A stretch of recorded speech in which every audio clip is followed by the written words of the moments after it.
Welcome to another episode of the Clean Palette Podcast. I'm your host, Justice Johnson. Today, we peel back the paint and reveal the Clean Palette on some of the top art headlines that caught my eye this month. I want to start playing around with the idea of not only doing my normal breakdowns and interviews, but things that, are happening in the art world. So it's not just history, it is things that are happening in the present and that can influence the future. Ahead in the episode, Shaquille O'Neal is in the spotlight for being the next celebrity to be sued over an NFT series. Plus, a retired garbage man has just found 2,000-year-old Roman statues. But first, I really want to talk about the Florida art dealer that is going to prison for selling fake paintings to an undercover FBI agent. Starting in Palm Beach, Florida, an art dealer was just sentenced to over 2 years in federal prison for selling fake artworks and money laundering. The counterfeit pieces were sold by art dealer Daniel Barazis. He was claiming that he had Andy Warhol's, Jean-Michel Basquiat's, and Banksy's. He was arrested last month after an FBI raid of one of his art galleries. So what he was doing was he was finding fakes online for as low as $500. Then he was getting these fakes appraised for way higher than what they were worth, but this would come around to bite him. He sold one of these cheap paintings to an undercover FBI agent for a whopping $12 million.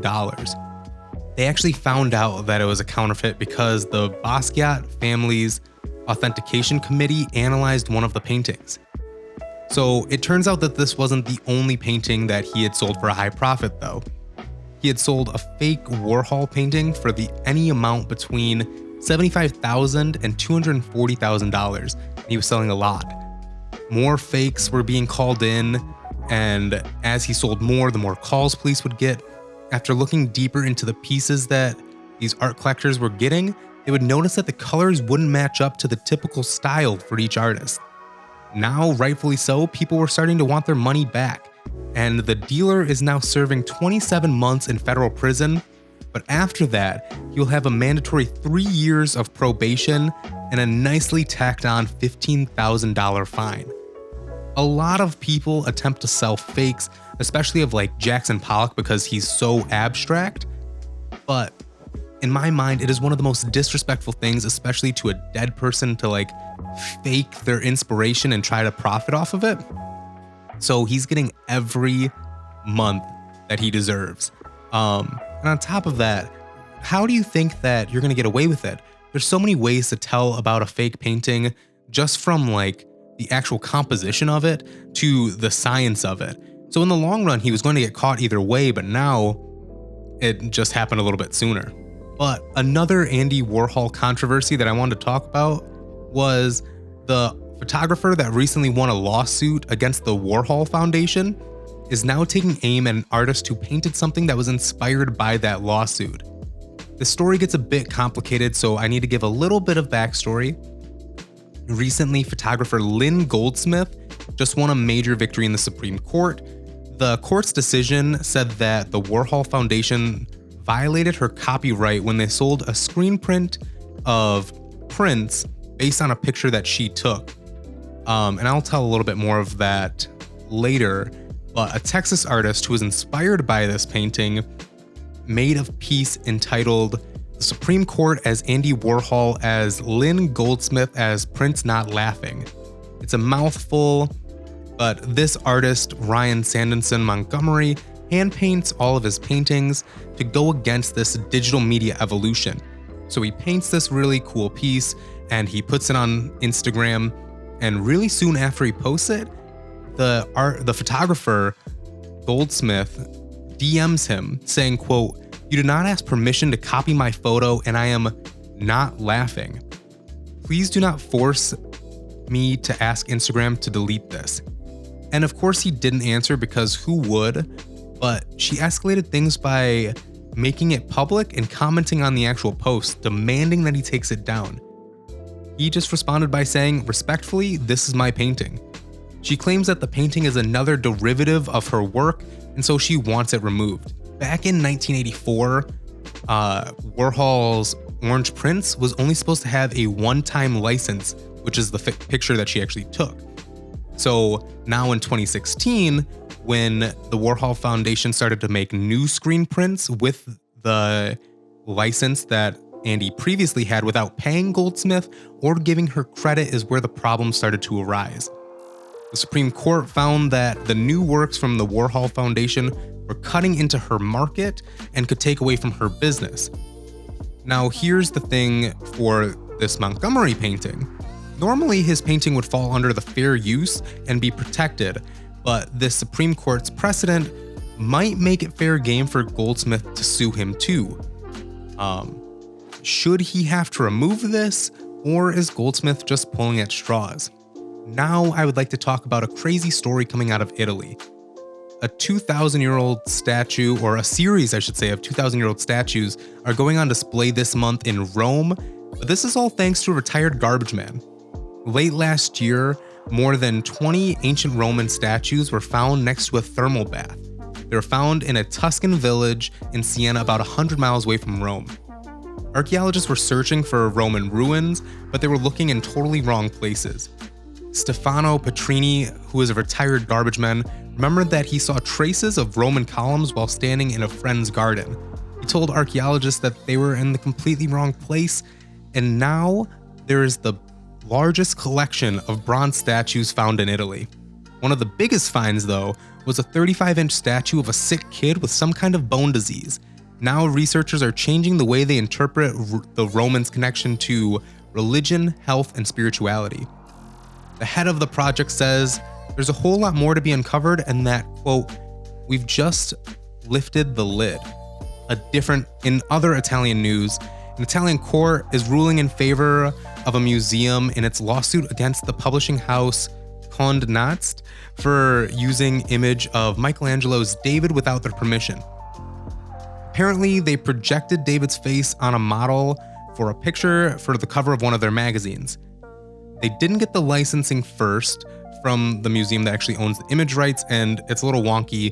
So even though that the statue is 500 years old and it belongs in public domain, this falls under section or Article 9 of Italy's constitution, which protects symbols of the nation's identity. This will actually let the museum ask for concession fees for any reproduction of the art. The museum had a major problem with the fact that they were using Italy's culture to push an ad space. Now the publisher will not only have to pay the museum once, but twice. Once for the licensing fee, which will be around 20,000 euros, but then they will also have to pay for the way that they use the image, and the museum is billing them 30,000 euros. Now, here is one of my favorite things from this week. Former basketball legend Shaquille O'Neal, the big Aristotle, Shaq Diesel, is being sued over allegations of security violations when it comes to his NFT collection, the Astrals Project. This class action lawsuit is accusing Shaq of breaking Section 15 of the Securities Act of 1933, which says that brokers need to be registered with the Securities and Exchange Commission before selling unregistered securities. Shaq and his son Miles started the NFT collection last year when they created 10,000 NFTs of humanoid animals and creatures. These NFTs were bought using cryptocurrency Solana, which is similar to a Bitcoin or a Ethereum. Shaq promoted the collection on his social media, which was very common at this time. And the funny thing is, on a while back, Shaq actually said that he would never invest in crypto. The second thing I look at, if it's too good to be true, I stay away from it, even if I lose money. Like everybody, NFTs and Bitcoin, I don't understand it, I'm not doing it. So... You hold any crypto at all? No, not at all, because I don't understand it. Now, it's fair to say that he's changed his mind a little bit when it comes to blockchain investments. You know what they call me in the NFT space, right? The Black Gary V, baby. Hey, Creature World, Shaq is in your community. That's right, I love you. We got some stuff coming for you. The lawsuit was started by Daniel Harper, who invested a lot into the series, then lost money on them. A big question is, will the courts actually be able to do anything? Section 15 talks about being registered to sell securities, but do NFTs actually count? A big factor of the blockchain originally was that it wasn't centrally regulated. Courts will now have to see if it meets commonly recognized security standards. These are things like Do you invest money into it? Is there the expectation of profit? Is the investment of money a common enterprise? And do profits come from the efforts of a promoter or a third party? But Shaq isn't the first to be sued over NFTs. The precedent has been set for NFTs counting as securities just a few months ago, so it will be interesting to see where this case in particular lies. Other celebrities that are facing legal battles are Madonna, Justin Bieber, and Jimmy Fallon, all over the promotion of the Bored Apes Yacht Club NFT series, because they promoted it without saying that they were being paid to do so. But Shaq actually created it, so it's not the same thing, but we'll see where this ends up. The US Copyright Office is loosening its guidelines when it comes to the copyright of creative materials. It is now protecting artists that use the help of a machine. This comes as the Copyright Office made a decision for the comic book series Zarya of the Dawn. Now, what makes this comic book so special is that it uses the AI platform Midjourney to create the images throughout. The office is now granting the copyright to the comic book as a whole, but not the individual images. The office is saying that for works to be accepted, it needs to have a human element. For example, each image wouldn't be copywritten because it's AI generated, but humans are curating the whole book in a creative way and stringing these images together in a flow, and that is what will bring that human element to get the copyright. But the art space is evolving, and it begs the question, what will be allowed and what will not?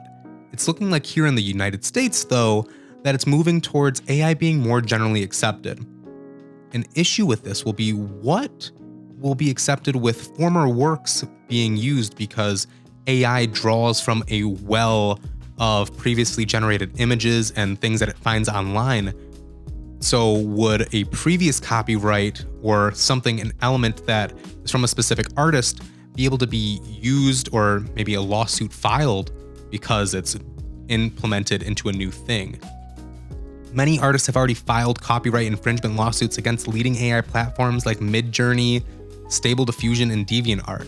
But the line between human and program machine learning is becoming harder and harder to distinguish. With that fine line, we should mention the problem with AI versions of masterworks popping up in top search results of Google instead of the original paintings.